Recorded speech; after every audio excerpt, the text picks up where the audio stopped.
Well, this is number 2 in the Risk and Resilience Dialogues from the University of New South Wales. And my guest today is Dr. Christian Fjäder, who is the Director of Policy Planning and Analysis for the Finnish National Emergency Supply Agency. Welcome, Christian. Good day, Paul. Thank you for having me. Thank you for agreeing to come and talk. Christian, I have been very amazed and appreciative of the Finnish approach to supply chain continuity, and I'm serious about that. It's the sort of work that Australia doesn't have, but certainly Australia needs to consider the notion of essential service provision continuity as a policy and practice. Could you give us a bit of a background to how the policy has evolved over the years and the sorts of issues that it's been created to address? Yeah, certainly. Like you kind of indicated there, I think evolve is a key word here. So it has started actually already in 1920s as sort of defense economic planning, and with very much emphasis on sort of fighting long wars. Much of the sort of system is not driven just by geography, but by geopolitics, because Finland has been in the sort of smack center of strategic competition over the last century, and now unfortunately again since at least since 2014. But it has evolved as the society has evolved and as the world has evolved. And if I sort of speed up to what it is now, so it was, like I said, it was sort of with very sort of heavy emphasis on defense economics, and like I said, sort of national defense oriented. But over the years, it has enlarged quite a bit, as Finland has become a fluent country, very globally sort of both connected and dependent. Liberal economic sort of trading nation. Obviously, we have really deep and broad sort of exogenous dependencies here, and actually the geographic position is also a little bit tough, especially from sort of supply chain continuity point of view, because even though we don't have that sort of tyranny of distance as you have in Australia, but we are still a little bit sort of disconnected from the European mainland, and because of this, we are very heavily dependent on the Baltic Sea, and especially in the maritime logistics on the Baltic Sea. So about 80% of Finnish imports actually traverse by basically shipping, and 90% of exports actually depend on maritime logistics. So the Baltic Sea is really the lifeline for Finland for all essential goods and lots of essential services, and even in things like the digital and financial critical flows, because these also sort of depend on the subsea infrastructure under the Baltic Sea. And like I said, unfortunately, especially since 2014, the Baltic Sea has become sort of a theater of this sort of great power competition and strategic competition, and that means that it's showing more and more as a vulnerability. So more and more sort of going towards a view where these sort of interdependencies that were seen as very healthy before now kind of are viewed as dependencies and vulnerabilities. But if I just continue a little bit, like you said, I mentioned that, you know, this has been sort of very material preparedness focused and defense focused. Now it actually is very sort of comprehensive approach and covers not only critical materials, but critical services, essential production, and everything that makes that fix. So I guess in short, you could say it's sort of a whole of value chain approach, which is some ways very effective, but also maybe a bit vulnerable, because it at the same time, comprehensive can sometimes mean complicated, unfortunately. Christian, is there a national resilience strategy or a national risk strategy in a sort of an operational sense that supports the the continuity policy? Right. Well, okay. So the Finnish system is really based on strategy for security of the society, which sort of defines the essential or vital functions of the society. And under that, there's a bit that is called economy, infrastructure, and security supply. So basically, the bit that sort of is focusing on how can we ensure that all the essential needs of the population can be fulfilled by the economic system. And like I sort of mentioned before already, in when I began, Finland is a market economy, very external trade oriented, and it means two things. First of all, that most things are produced by the private sector, and the private sector is very global. So there's a lot of global companies that actually produce these services here or products, and even when they are actually produced or distributed by Finnish companies, the Finnish companies are very dependent on global markets, and kind of sets some specific challenges to the system, if you can put it that way. So there's no overt national risk strategy that exists similar to. Sorry, yeah. No, there is. So that sort of the strategy provides the basis. Then there's a national actually risk assessment process in place. There's a separate but connected government decision on objectives for security supply specifically. And then we have, so that's sort of the top-down bit where the society kind of defines what's essential, what's critical or vital. And then we, because of this sort of reliance on private sector, actually we have a very collaborative approach to defining what is critical in more sort of technical and operational level, and what are the risks associated with that. So we have these, in addition to sort of critical sectors, we have 21 or so cooperative bodies called pools, where the private sector actors actually come together and share information and best practices in terms of resilience and risk. And they actually conduct themselves in the pools risk assessments and share them with the other pools, so that we get sort of the vertical and the horizontal view to risk. So it is at the same time sort of top down and bottom up. Okay. Yeah. As long as you meet in the middle, that's probably an ideal outcome rather than missing each other. Exactly. In Australia, as you may recall, we have the Trusted Information Sharing Network, which is a combination of private and public sector people working. But in our case, we don't specifically have an extant risk strategy that we work to do assessments as you've described in Finland. Yeah. So what's the future of NESA? Currently it's evolving because the threat landscape seems to be evolving as well. What are the options for the future? Will it become different? Will it evolve into something else? What are your views on that?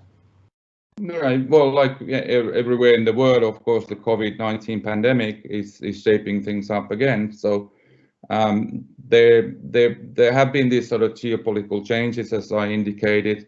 But also, the global value and supply chains are going through major changes. There are issues with decoupling of these global value and supply chains because of great power competition. That's going to have an impact.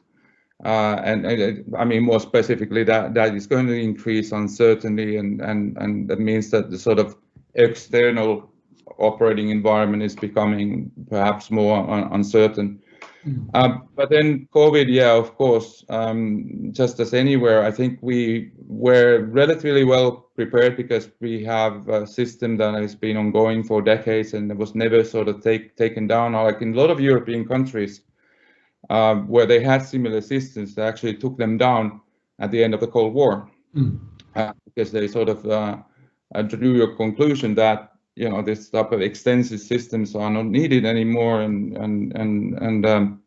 the threat landscape was pacifying. And now that things have changed quickly, I mean, all the others are sort of boosting up their national systems as well. But yeah, COVID, I think still sort of revealed that even though I guess you could quite frankly say that even though it looks very impressive on paper and lots of times actually in different contexts, it even looks impressive in practice, but it's obvious that not all the parts can always work perfectly, and you can't cover all the risks. And this is why you and me, we both have this sort of common subject of interest in resilience. And I think that sort of resilience approach is going to be pushing through, whereas we've been so far more talking about securing, ensuring continuity. I think we're probably going to go more to, or have more emphasis on the sort of adaptive side of things. I think there's going to be a bit of a shift of sort of realizing that we can't essentially ensure the continuity of everything. We can't stop all the risks, so we have to be prepared for situations where we have to be a bit more adaptive and learn to live, unfortunately, yes, with certain disruptions. One of the issues that you may have been following in Australia is that we import most of our refined fuel, certainly our aviation gas and petroleum for vehicles, and diesel as well. Maritime supply chains coming in through Southeast Asia, from Singapore, southern China, South Korea, and a lot of the things I've written in the past few years has talked about the vulnerability to the country and national sovereignty from that reliance. In terms of fuel and energy supply, is this one of the priority, or is this one of the peak issues that have been covered in the NESA's work to date? Absolutely, it's actually one of the sort of traditional focus areas, because as you indicate, in lots of ways, that actually provides the sort of strategic autonomy to a country to act according to its own interests and policies in crisis situations. And we unfortunately have had bad experiences in the history, specifically during the Second World War. For instance, where our oil or imported fuel supply chains were cut off. And because of those experiences, the policy here has been that we actually have a minimum of five months of consumption, average consumption in stockpiles, and we sort of have a policy of having at least one refinery in the country, and continuous sort of supply chain to refineries towards the west. Honestly, as you know, Australia's been a little bit non-compliant in terms of the 90-day reserve, but allegedly we do have some oil, some shares, or at least some tickets in oil somewhere in underground in America, but we don't know exactly how it will get to Australia or how it will be refined. And the agreement with the Dutch. Yes, again, tickets with the Dutch. It's a long way away from where we are. One of the things that we may face in the future, and there has been signs of it, is critical industries that produce certain types of essential services or products that would be deemed essential depending on a crisis context. There may be movements in Australia to start to invest, certainly in, say, pharmaceuticals and vaccines of various types. How responsive is the Finnish polity with respect to adapting to emergent threat and investing in fast time to new essential service provision capacity? Right. Well, I think I would like to start off by acknowledging that sort of push towards self-sufficiency, or actually globally, and I would just really quickly go and say that's not going to work. But the point is more like you kind of refer to the stockpiles, and I think it is probably important and unavoidable to have some stockpiles. But as you know, stockpiling is quite tough in a way that you can never have enough. And you can never be actually sure that you have the right stuff in stockpiles. So each crisis is individual and unique, and we tend to learn from the past mostly, and then be very surprised like this time that we actually would have required something totally different or in totally different quantities. So that's what, like I indicated in the beginning, we have a whole value chain approach where we don't just look into sort of having the availability of critical materials, but also the capabilities to utilize them towards producing those final products and services that are essential. And that sort of means that you have to have also, for instance, some of the critical chemicals that you require for production of final, for instance, petrol products or pharmaceuticals. You need to have that sort of production capability. You need to have logistics. You need to have cybersecurity because those systems now are extremely sort of dependent on digital infrastructures, and you need to have just basically the know-how also to run all those things. So it's a very sort of demanding, complex whole, and obviously can't cover everything. But I'm very much sort of pushing towards a holistic approach, and we do have that here. And I think because we have this sort of holistic approach, it's quite adaptable. So at any given time, we can put more emphasis on, for instance, material preparedness and stockpiles. Other times more in sort of operational continuity or ensuring that processes that are critical for enabling those essential things can operate under most circumstances. You can never ensure that everything sort of operates under all circumstances, and that's just unfortunate, but that's how it goes. So yeah. So one way to describe the Finnish capability in this respect is it's invested in agility and high reliability in terms of what it may need to respond to in terms of production and filling various gaps in the supply.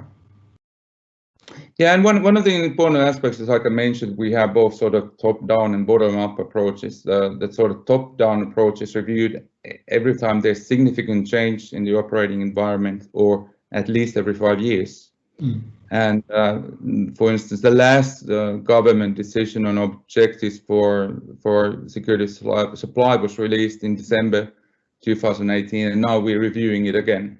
Of course, it's mostly a reaction to the COVID crisis, but that's the sort of how the system works here. So when there is significant change, we kind of open up that right away.